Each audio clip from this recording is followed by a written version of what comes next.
আমি আগেই বলে নিচ্ছি, আমি কিন্তু কোনো কুকিং ব্লগার নই, কিন্তু আমি কয়েকদিন যাবৎ আমার পেজে দেখছি যে আদিবাসীদের অনেক খাবারগুলো আমার সামনে আসছে। আমার কিছু কিছু খাবার দেখে খুবই লোভ লাগছে, তাই আমি আজ নিজে একটু ট্রাই করব এই খাবারগুলো। এটা হচ্ছে মরিচ ভর্তা। এটা মরিচ ভর্তা করব, তার জন্য আমি এই যে মরিচের সাথে টুনা ফিশ, পেঁয়াজ, রসুন আর এর স্বাদটাকে বাড়ানোর জন্য আমি সাথে একটু চাপা শুটকিয়ে দিয়ে দেবো। এটা হচ্ছে শীতল আর কি, শীতলের যে চাপা সেটাই।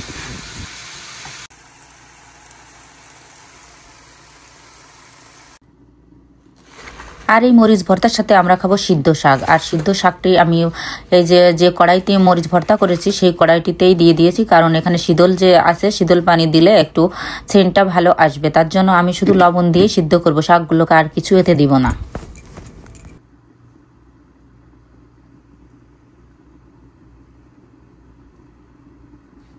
শাকটা অনেকটাই সিদ্ধ হয়ে গিয়েছে, বোঝাই যাচ্ছে।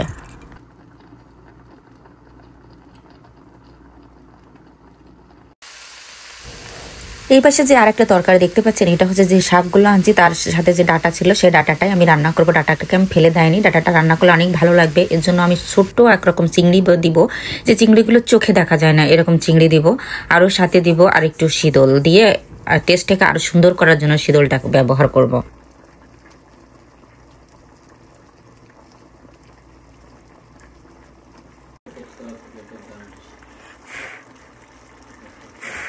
এটার ভিতরে আমি ছোট চিংড়ি মাছ এবং শীতল দিয়ে দিয়েছি। আসলে চিংড়ি মাছটা এত ছোট যে চোখে দেখা যাচ্ছে না, বোঝাই যাচ্ছে না।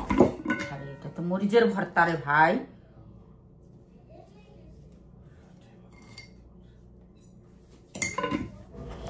আমি মরিচগুলোকে এখন ভর্তা করে নেব। ওর ভিতরে যে শীতলের কাঁটা আছে সেটা আমি ভালো করে ফেলে দেবো, না হলে ওটা গলায় লাগতে পারে, কারণ কাঁটাটা একেবারেই নরম হয়ে যায়নি।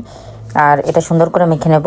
আমি আবার দেখেছি কেউ কেউ শীতল মানে এমনি যে আম মাখা, জাম মাখা এগুলোকে ভর্তা বলে জানি না, কিন্তু আমাদের অঞ্চলে যারা হাতে মেখে কাঁচা কোনো কিছু হাতে মেখে যদি খাওয়া হয় তখন আমরা সেটাকে মাখা বলি, আর সিদ্ধ করে যদি কোনো কিছু করা হয় তখন আমি সেটাকে ভর্তা বলি।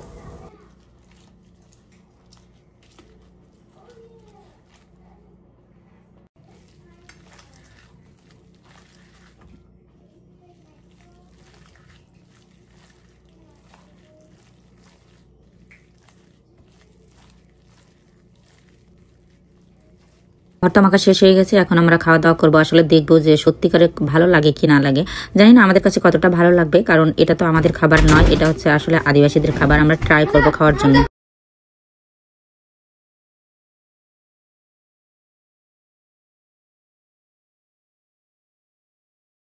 আমি আমার হাজবেন্ডকে ট্রাই করার জন্য দিলাম, কিন্তু উনি খেয়ে বললেন যে একটু ভালো হয়নি, কারণ পাতাটা উনি শুধুমাত্র পাতা খেয়েছেন। শুধু পাতা তো লবণ দিয়ে সিদ্ধ করা, শুধু পাতা লবণ দিয়ে সিদ্ধ করা, এটা তো আমাদের খাওয়ার অভ্যাস না, এটা তো ভালো লাগার কথা না। পরে আমি ওনাকে বললাম যে তুমি একটু এই যে ভর্তা মানে মরিচ ভর্তা এটাতে একটু ট্রাই করো। পরে উনি মরিচ ভর্তা দেখিয়ে বললেন না ভালোই হয়েছে, কিন্তু মরিচ ভর্তাতে অতিরিক্ত ঝাল ছিল, ওই জন্য উনি খেতে পারেননি। কারণ উনি মরিচের যে অতিরিক্ত যে ঝাল সেটা উনি পছন্দ করেন না। কিন্তু আমার বড় ছেলে আর আমার খুবই ভালো লাগছে, কারণ আমার বড় ছেলে ঝালটা খুবই পছন্দ করে, আর আমিও পছন্দ করি, আমারও খুবই ভালো লাগছে।